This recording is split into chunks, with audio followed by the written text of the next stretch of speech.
Welcome to my Norfolk Birding video, shot over a long weekend in October 2023, when my wife and I enjoyed a stay at Thornham on the north coast. Come along with me as I get out and bird as much as I can, while my wife and I enjoy a relaxing weekend away in Norfolk. Primarily our visit was focused around the knot murmurations at Snettisham, but of course you can't come to Norfolk's north coast and not bird as much as you can. Unfortunately, it was fairly quiet with regards to any visiting rarities. However, there was a long-staying long-billed dowitcher on the north coast that had been around for months, and a recent fall of yellow-browed warblers just before we got there, so all was not lost, or so I thought. After arriving at our accommodation and relaxing for a bit, I decided to head down to Cley Marshes, as the dowitcher had been reported there from Bishopshyde that morning, as it had been for most mornings for weeks prior to us arriving. Little did I know this would be the start of a wild goose chase along the north coast for the rest of the weekend. After not seeing it from Bishopshyde, I decided to head around to the trio of hides on the northwest side of Pat's Pool, hoping I just couldn't see it from where I was on the south side. I've not visited Cley Marsh before, so this was a 2-for-1 deal for me. Located just north of the coast road, Norfolk Wildlife Trust's oldest and best-known reserve. The land for the reserve was purchased in 1926, and in 2012 a further 57 hectares was purchased, linking the two reserves of Cley and Salthouse together, creating a single coastal reserve of more than 300 hectares.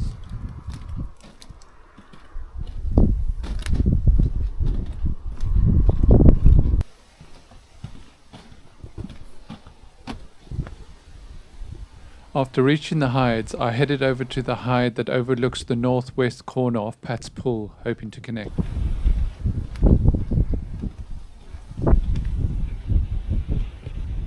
The hide already had birders in it looking for the dowitcher, and unfortunately none of them had seen it this morning, so I resigned myself to the fact that it wasn't there and settled in to enjoy the surrounding area of Pat's Pool and the neighbouring marshland.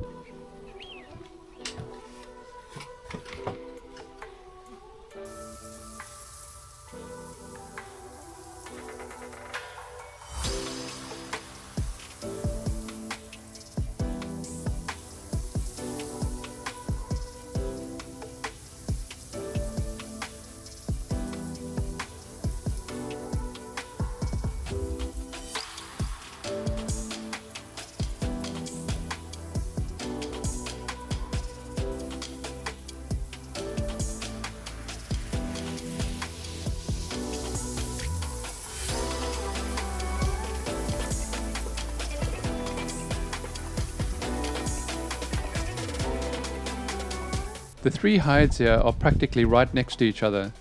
The Avocet hide overlooks Whitwell Scrape, Ducky's hide overlooks Simmons Scrape, and the Teal hide overlooks Pat's Pool.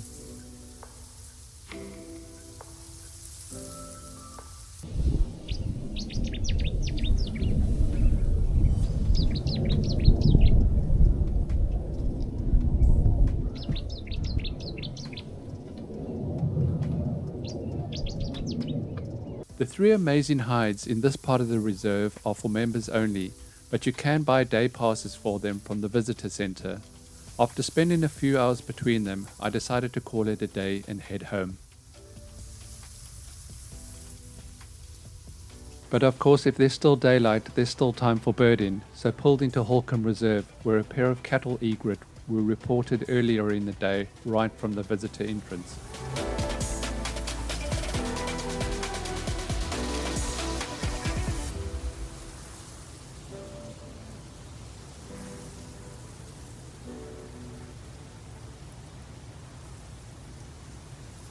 True to form, the Dowitcher was reported back at Pat's Pool the following morning, so I jumped in the car and drove back to Cley Marshes. It was a spectacular morning, and this time I skipped Bishop's Hyde and headed straight to Teal Hyde in the northwest corner of Pat's Pool.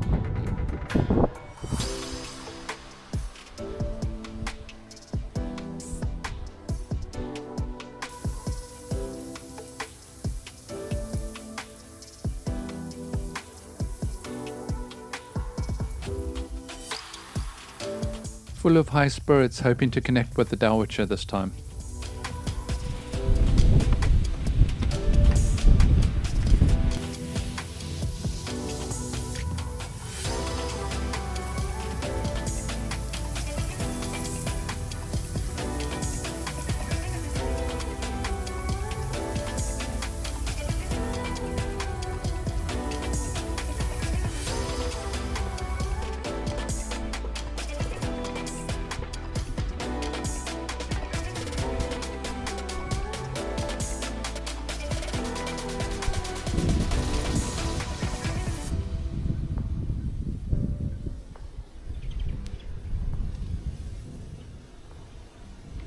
After getting to the hides, I realized I was the first one there, so settled in to slowly scan through the look-alike godwits, hoping to pick out our celebrity bird.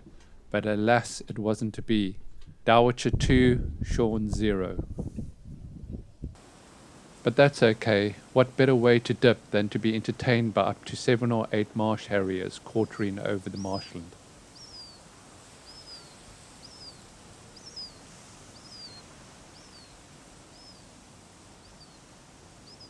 Western marsh harriers are the largest of harriers and lack the white on the rump of other harrier species.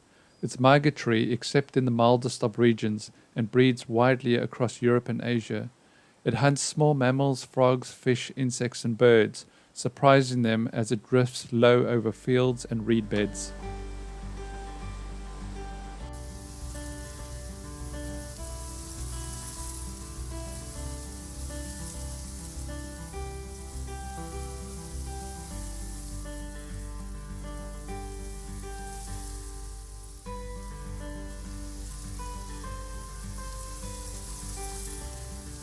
As the morning wore on, I decided to call it quits and head back to our accommodation in Thornham to collect my wife and head out for the day. We absolutely love Thornham and its easy access to its old harbour, Holme Dunes Reserve, and best of all, RSPB Titchwell Marsh is only 2 minutes down the road.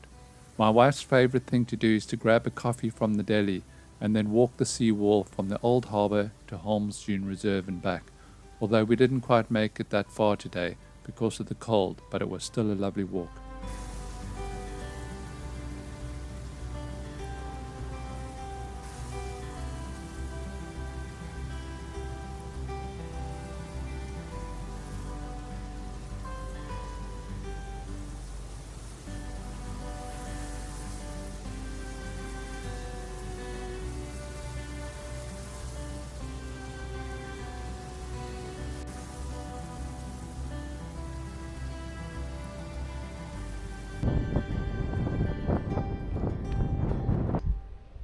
Thornham's old coal barn and quayside is all that remains of a once thriving little harbour here. After Thornham, we headed to RSPB Titchwell Marsh in the hopes of connecting with the yellow-browed warbler that had been doing its rounds by the woodland and car park area. But sadly, we dipped this bird too, so headed out to enjoy the reserve. One of my favourite reserves in the UK, Titchwell Marsh is located between the villages of Titchwell and Thornham and is made up of 171 hectares of woodland, reed beds, salt marsh, freshwater lagoons and sandy beaches, and has some of the best hides in the country, a real flagship reserve.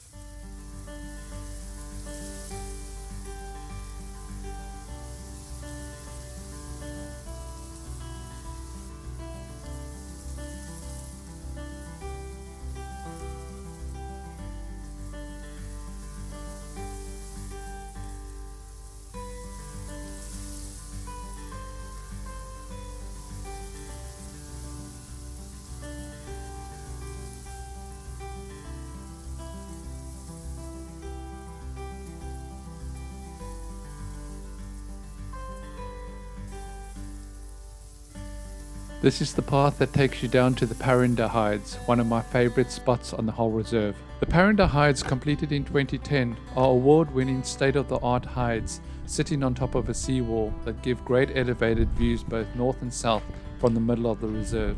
The South Hide gives fantastic views over the freshwater marsh, while the North Hide gives views over the salt marsh.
Turnstones comprise of two species, ruddy, the one shown here, and black.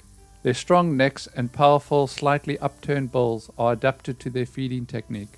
As the name implies, this species overturns stones, seaweed, and similar items in search for invertebrate prey. Both are high Arctic breeders and migratory. The ruddy turnstone, or just turnstone in Europe, has a circumpolar distribution and is a very long-distance migrant, wintering on the coast as far south as South Africa and Australia. It is thus a common sight on coasts almost anywhere in the world, and will feed on just about anything going, like birds' eggs, human foodstuffs, and even dead animals on the shoreline.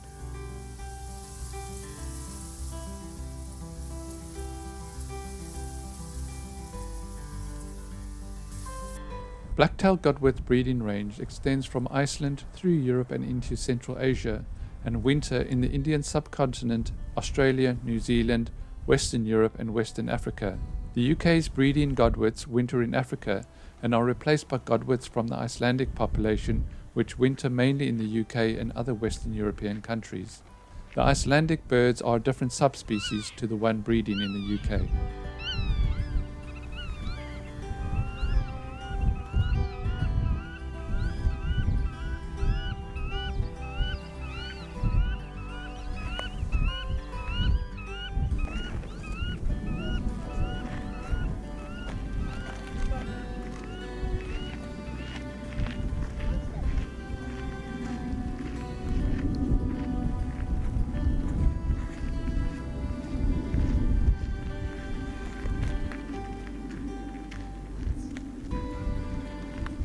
If you carry on with the main path north, you'll eventually pass the tidal marsh, up over the dunes and onto the beach.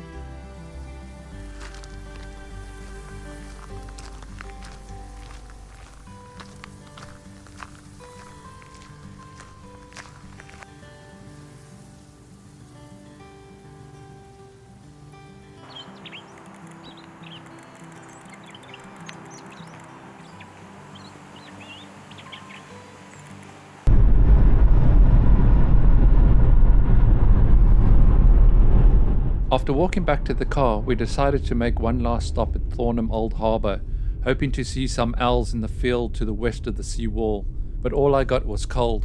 It wasn't a waste of time though, because I hadn't seen the sea level this high before in the harbour, soon covering the road and surrounding the old coal barn.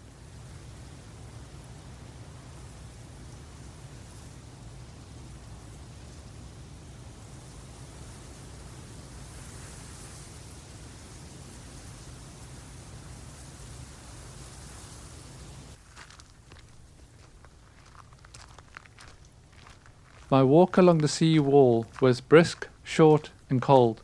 I spent about 20 minutes looking over the fields to the west, hoping to see either a barn owl or a short-eared adele, but saw neither, so turned around and went back to the car.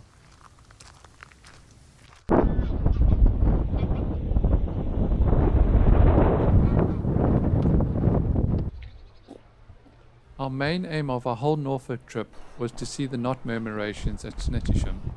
But of course, due to bad planning mainly on my side, all on my side, we massively mistimed our visit and the best murmurations were sadly over.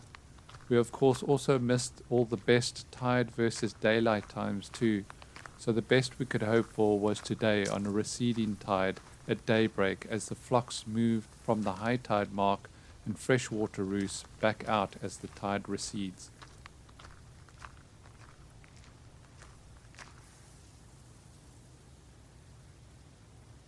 Walking down to the viewpoint, we passed lots of shorebirds, some grey plovers with their dark underwing patch, and some sandline feeding in the surf. And then I came across this oyster catcher, which was lovely, but even more interesting, it had what appeared to be a leucistic youngster in tow. Leucism occurs where there is a lack of pigment cells to produce melanin in the skin, which transfers colours to the feathers above, resulting in pale or very white coloration in birds. It can affect the whole bird or just parts of it. The reduction of pigment in leucistic birds causes feathers to weaken and be more prone to wear. Our first stop on the long walk down to the viewing area was Shorehide. It overlooks Pit 4 of the saline lagoons, and often where you'll find thousands of shorebirds roosting up waiting for the tide to change, like this massive mixed flock of knot, dunlin and redshank.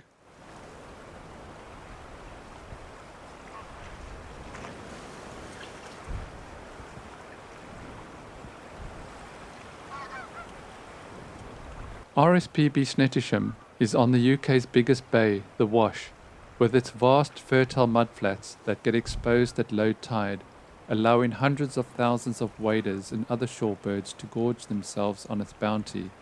But then as the fast-moving tide returns, these massive flocks get squeezed into an ever-reducing area until the mudflats can't hold them anymore and they fly up over into the reserve and onto the saline lagoons in truly massive numbers to wait out the turn of the tide. And so this is where you can experience one of the UK's most spectacular natural events, like back in October of 2021, when Les Bunyan filmed this incredible footage on the lagoons here, when a total of 100,000 knot were recorded out on the Wash.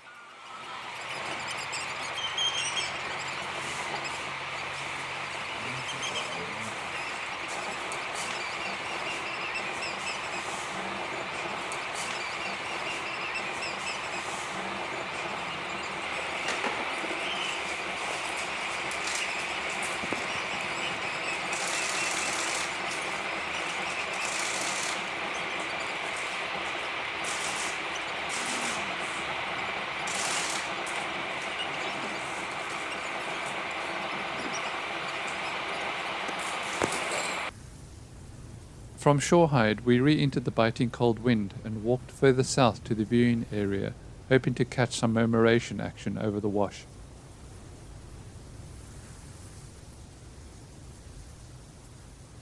And then, just like clockwork, the waders that had been roosting on the lagoon started trickling back over towards the mudflats to start another day's feeding, these being a long trail of the oyster catchers we had just been watching from the hide.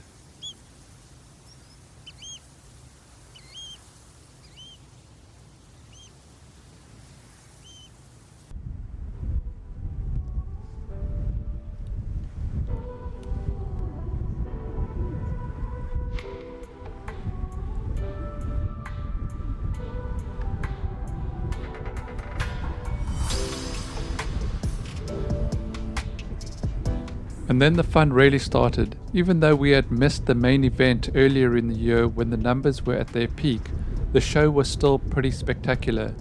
The sheer biomass of creatures out there was staggering to say the least, and highlights just how important the Washes mudflats are to our visiting winter waders and should be protected at all costs.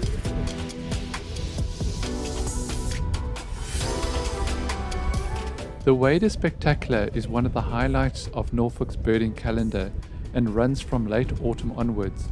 But for your best views, you need to keep an eye on the tides and their correlating daylight hours, as you want to be in place about an hour and a half before high tide, just as the tide pushes the waders up against the shoreline. Having very high tides of more than 7 meters is what you're also looking for.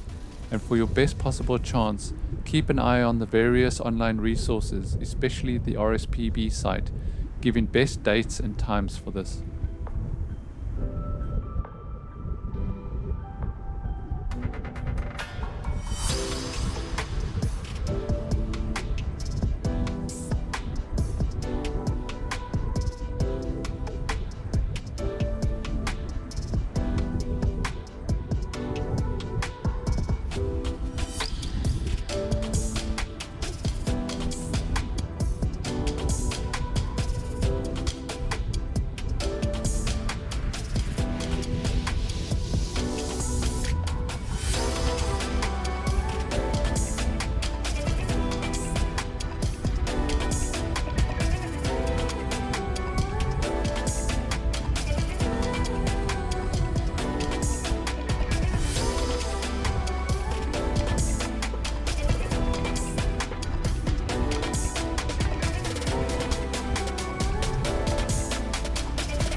Of course, as I've stated previously, this year we got our timings all wrong, but had you timed your visit better, you could be in the running to have views like this on an advancing tide during peak numbers, filmed again by Les Bunyan back in October 2021, when 100,000 knot took to the skies above his head.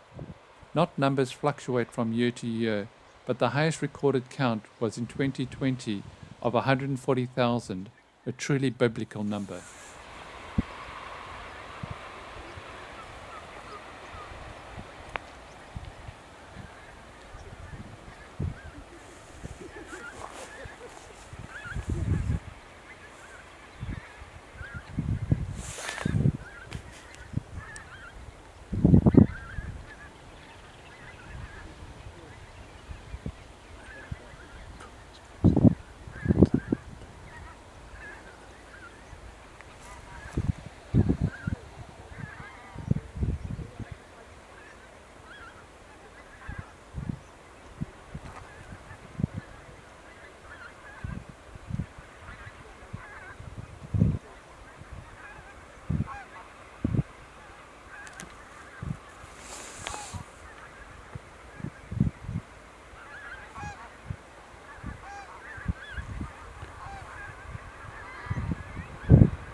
My top tip for you is if you go in winter to dress very warm because there's nothing between you and the icy wind off the North Sea. And yes, it's bloody cold. RSPB Snettisham is unique in Norfolk as its beaches face west. Another interesting fact is that its lagoon pits were dug during the Second World War to provide concrete runways for the American bombers as they were too heavy for grass landings. The pits stretch for over 2.5 kilometers and are split equally between the reserve and privately owned beach properties.